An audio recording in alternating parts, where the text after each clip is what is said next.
Okay, so I guess this is video number one.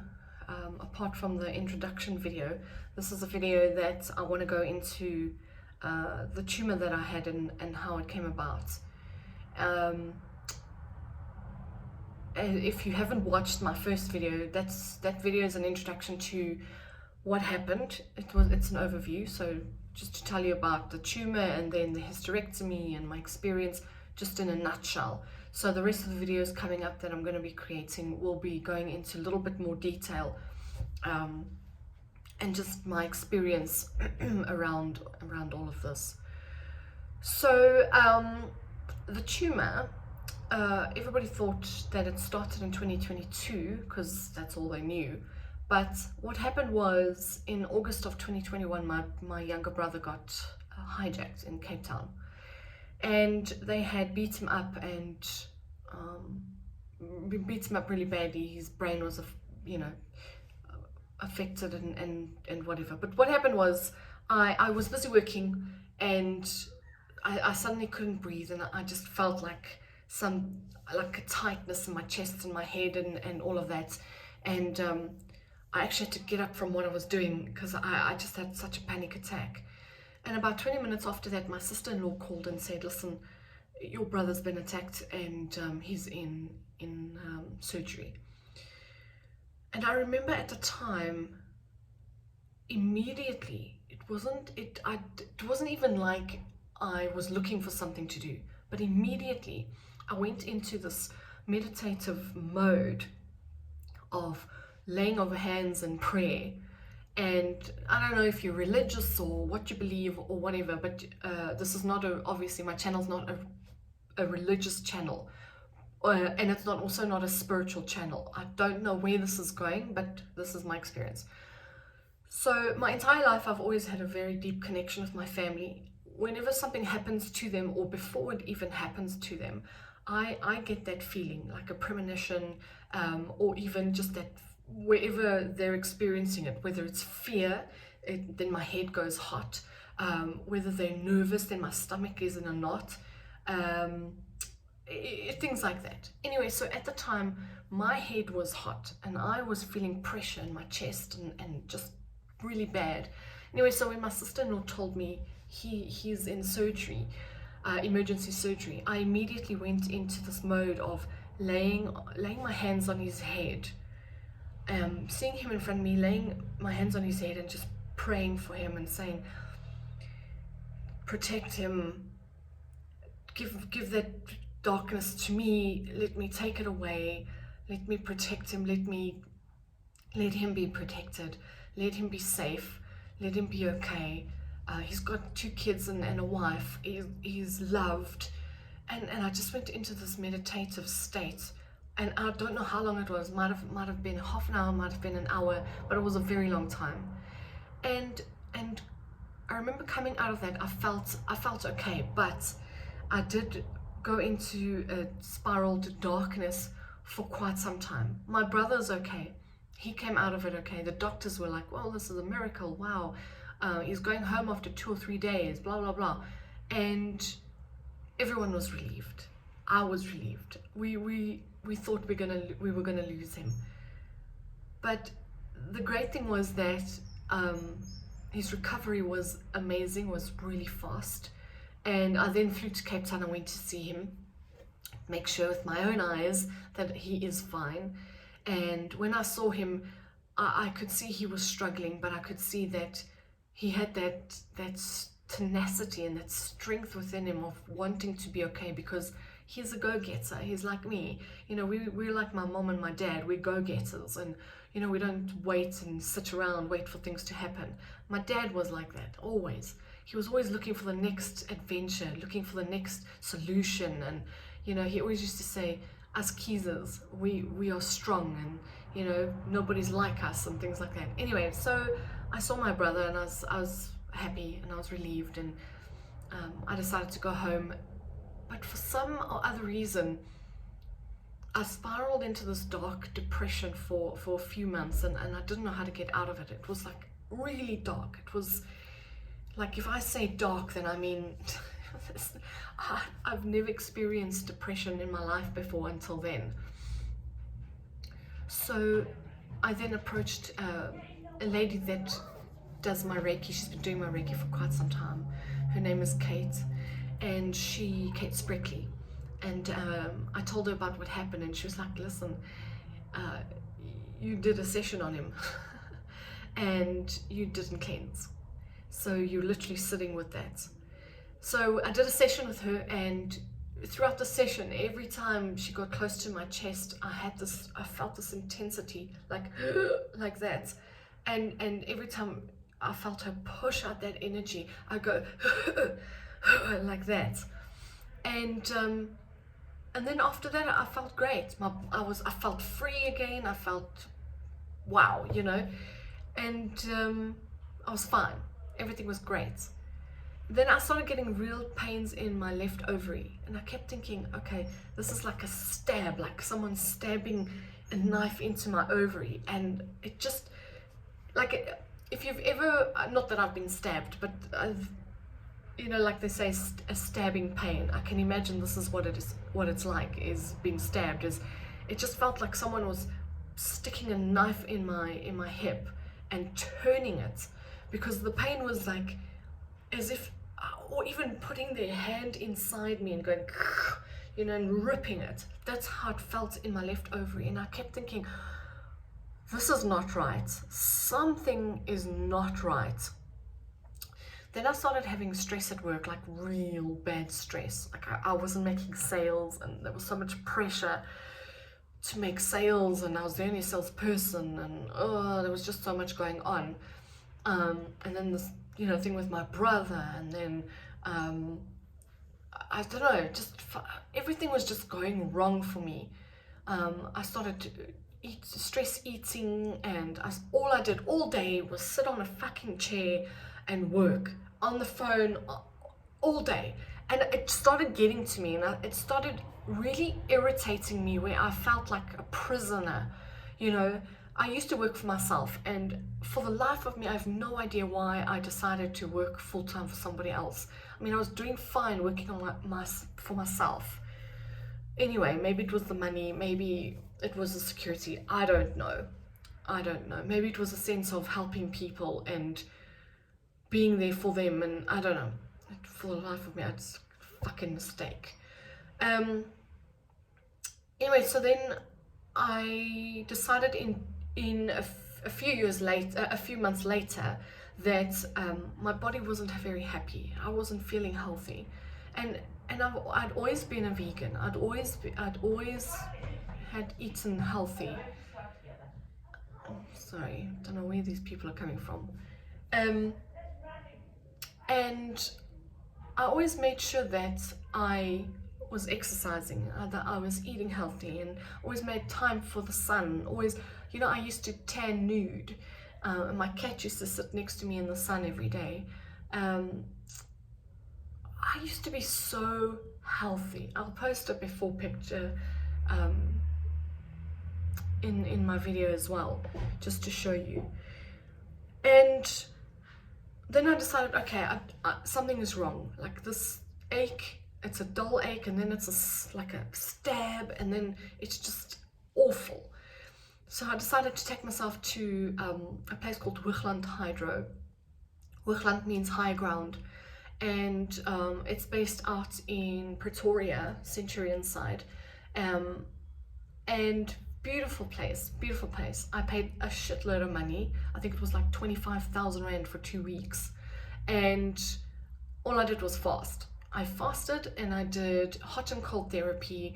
I did some massaging, I did some walking, I was in the sun. What else was there? Yeah, so, and I rested a lot. And then the doctor that was there, that owns the place, Dr. Andre, he then said, okay, let's have a look at why your stomach is so big.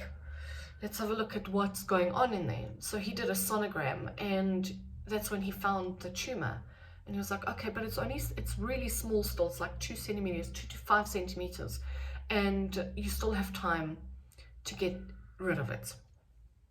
All you need to do is not be so strict and fast all the time, but I would definitely do raw food and juicing, and ensure that you're still exercising, drinking water, and resting up. So this was afterwards. So I decided, okay, great. I'm going to go home and I'm just going to implement all of these things that I already know what to do, and just do it, properly, and try and get stressed down from work and whatever. And from there, things spiraled out completely. The tumor got bigger, work stress got worse. I tried juicing, I tried fasting again, I tried the raw food thing again. Then I was walking, then I was swimming, then I was doing all sorts of things to try and get this down. Then I did the Anthony, what is this guy's name with the celery shit? And I'm saying celery shit because that stuff didn't even work. Let me just see. Anthony. Let's see what his name is again. Medical Medium. Okay, so this is that Anthony guy, Medical Medium. I did that. I did his diet. I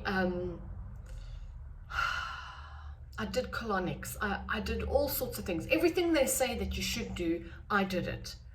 But for the life of me, this tumor just kept growing and growing. And people kept saying to me, hey, are you pregnant? Wow. And I was like, wow, fuck, I've been single since 2010. No, I'm not pregnant. And nothing worked. Literally nothing. I remember everywhere I walked, I was out of breath. My skin started going gray. I started feeling heavy, like my body was heavy. I can't tell you everything I've tried. Fasting, juicing, raw food, the celery juicing thing. I ate small amounts, then I ate big amounts, then I ate big salads, then I ate small salads, then whatever I tried, nothing worked. Nothing. Literally nothing. And obviously that was stressing me out. Not just the whole thing about, okay, I've got a fucking tumor in my stomach. How am I going to get rid of it? But also, the fact that I've got no energy. I don't go anywhere. Nobody comes to see me. I'm alone. I'm lonely. Life is shit. Nothing's working out with my music. I started this album in 2021. I'm still not done with it. So that was 2022. Today, the 4th of June 2024, I'm still not fucking done with that album. And it's been my life goal my music has been my life forever. Anyway, so that was 2022. So we did an event at work, and it was August, and it was a huge success, obviously, because I put my heart and my soul into it, and then I got nothing. Nothing for it. Yes, I got a few thanks, but I just felt like, you know what, I should at least get a bonus or something like that. No, but that's okay. That's besides the point. Then the tumor got bigger. I went to the doctor. I didn't go to the doctor. I went to the gynecologist. She had a look. She said, listen, this tumor is now 15 centimeters. You need to get it out. And I said to her, I will do things when I'm ready for it. I'll do it when I'm ready. I went home. I decided to amp up the celery juice and amp up all the holistic things and try my best to get rid of this tumor. And then started working half day at home from September. That was September, October. November came, and the tumor got bigger. Then I got onto a elliptic bike, or whatever it's called, elliptical bike. I don't know what you call it. It's a standing one.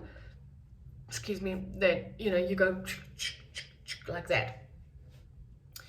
And I got on for half an hour, and it was great.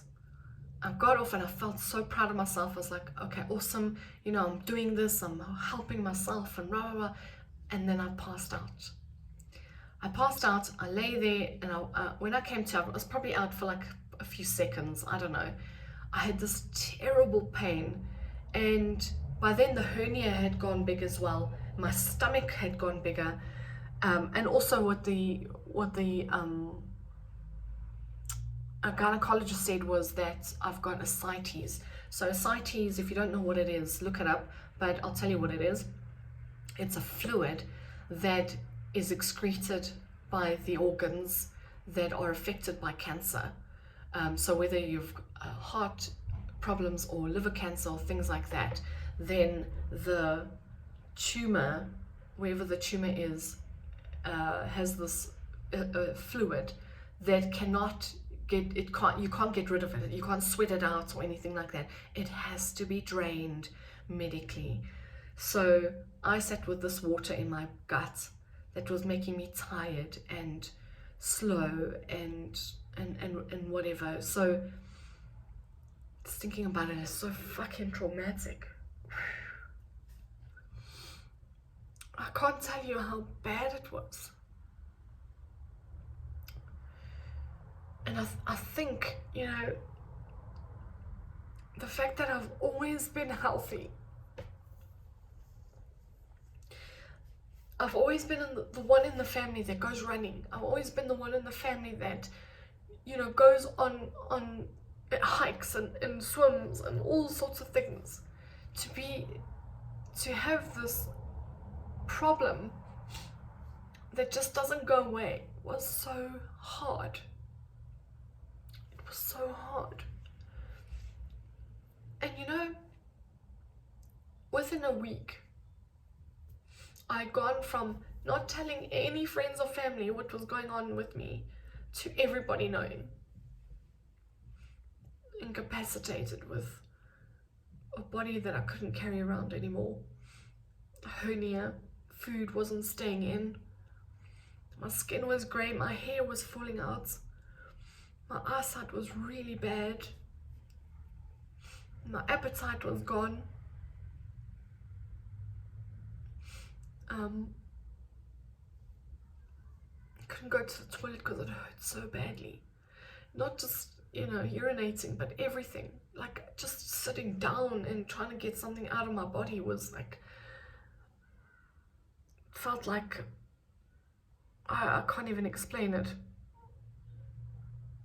It was such a hard time. Such a hard time. And I just keep saying to myself, I don't understand why this is happening to me. I don't understand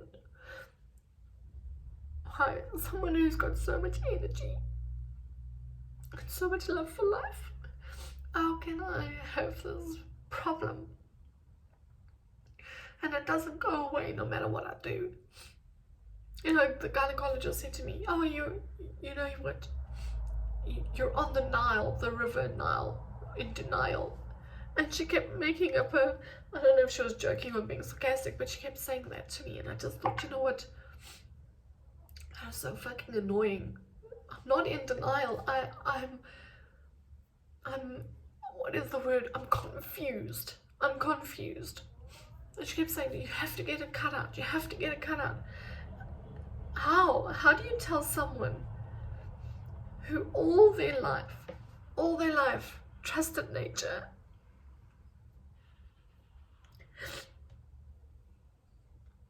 I trusted nature my whole life. I trusted nature will always help me. Anyway, I read this book by Gabor Mate. I think it's called The Body When the Body Says No. Anyway, so when I read this book just before I went to hospital, the crux of it is that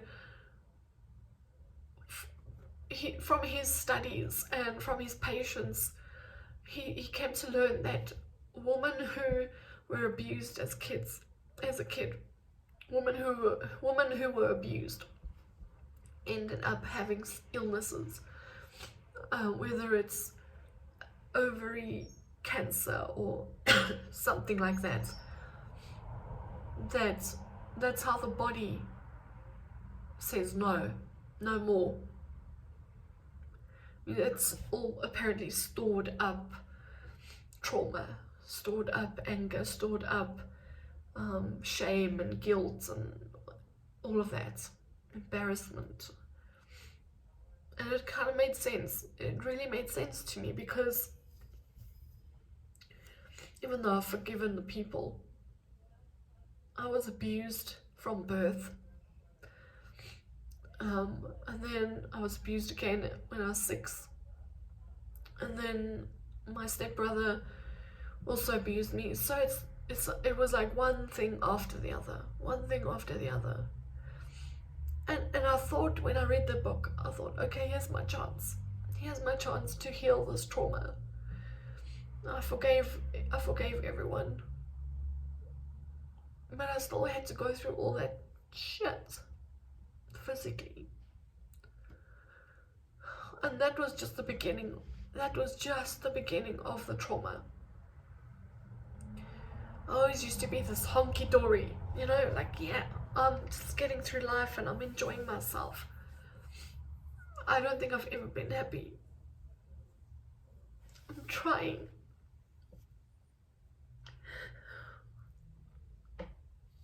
Anyway, so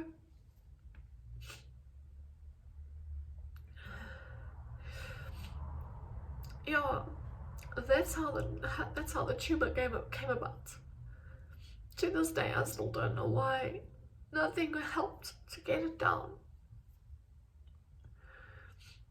After that fall from that passing out after exercising, it just didn't stop. And a week later, I found myself in a hospital. I couldn't eat. I couldn't sleep properly. I kept coughing. I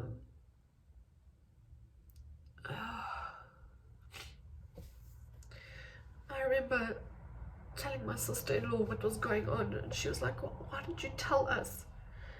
You know, and I always think to myself, people want you around when you're in a good mood and you've got good news. People don't want you around when you're sick or you're miserable or depressed or whatever. So that's always stopped me from telling people or reaching out for help. People never remember when you're happy, but they always remember when you're miserable. They always remember when you need something or when you need to lean on them, you know? And it ruins friendships, it ruins relationships. Well, that's my experience anyway. I've always felt like I'm a burden.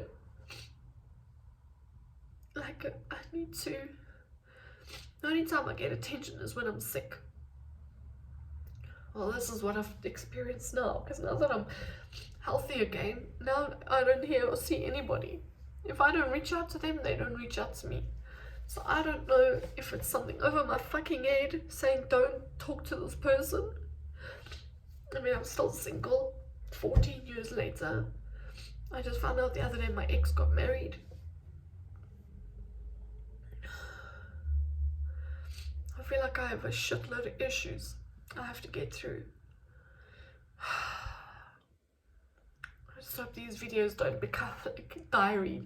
The diary of the, I don't know, Karen, or whatever you call it.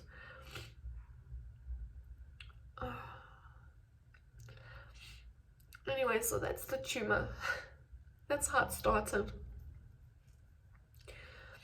And people can say what they want. You can be as healthy as you can try. You don't know what's coming around the corner. I used to be so healthy. I mean, look at me now. Okay, yes, I'm healthier than I was, but I used to have glowing skin. Now I've got these stains on my forehead. Like, I don't know. Anyway, so the tumor. So eventually when they took it out, it was 23 centimeters. So literally like a rugby ball. Like a, if you're in America, it's like a football. If you're anywhere else in the world, rugby ball. It was massive, massive. And I remember after they took it out, I didn't know what to expect. I was lying in the bed. I woke up from after the anesthetic wore off. And I remember being so afraid to touch myself. I didn't want to put my hand on my stomach because I didn't know what was going on. I was so afraid. It felt like something traumatic happened, you know, during the operation. Because I was so afraid the whole time. I was afraid of everything. That time was so bad.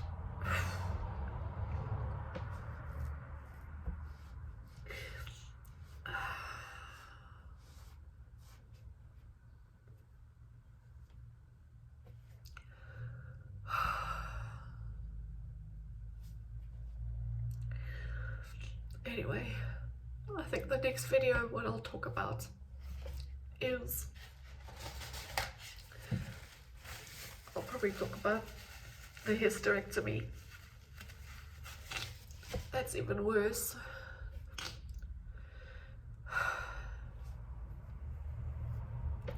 But I think the tumor, you know, people say, oh, you know, when bad things happen to you, it opens doors to good things. I have no idea what those good things are. I'm still waiting. 18 months later, I'm like, what the fuck?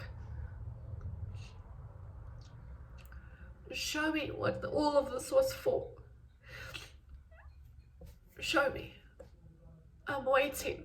I'm waiting to see what fucking good has come out of this. And then people are like, oh, you're still alive. Wow, I'm still fucking alive. No womb, no kids. I'm still single. I've got all this fucking weight I can't get rid of. I've got a scar down my stomach. But I'm alive. Whoopie-doo. Still working the same job. Fucking hate that job. And yes, I know. Change is in my hands and only I can change this. Only I can decide and get a new job or do something else. I'll say I'm working on it. It's a bit slow.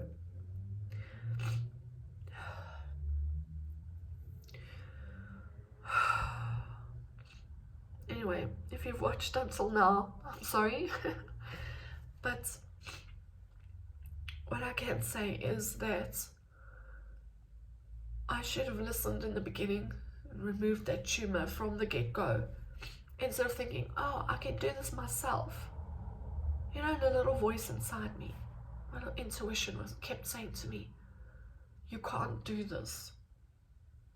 Just take the help that's there.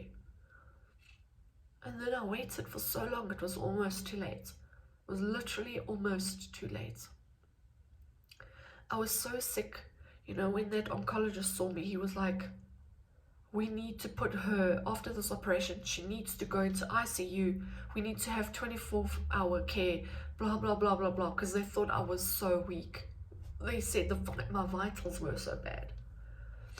And then when I came out of there, they were like, yeah, she's got a strong body. She's very strong. She doesn't need ICU. And then I was out within 3 days out of the hospital. But it almost killed me. It literally almost killed me. It almost killed me to the point that my employer thought I was going to die.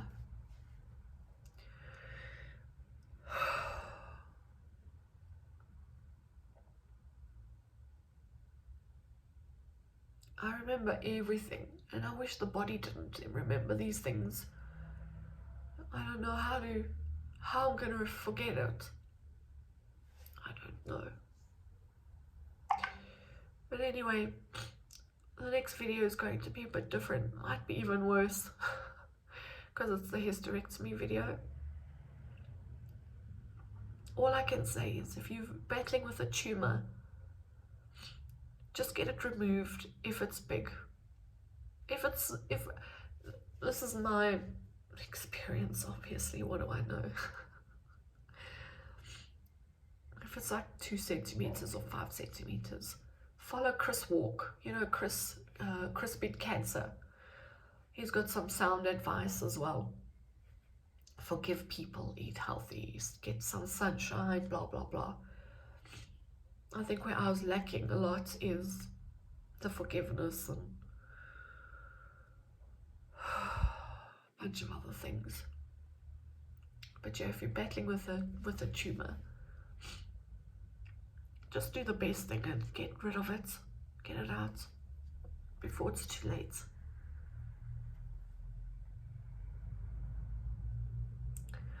And I didn't do chemo. That's my personal preference. But I'll talk about that in another video. Okay, that's enough for now.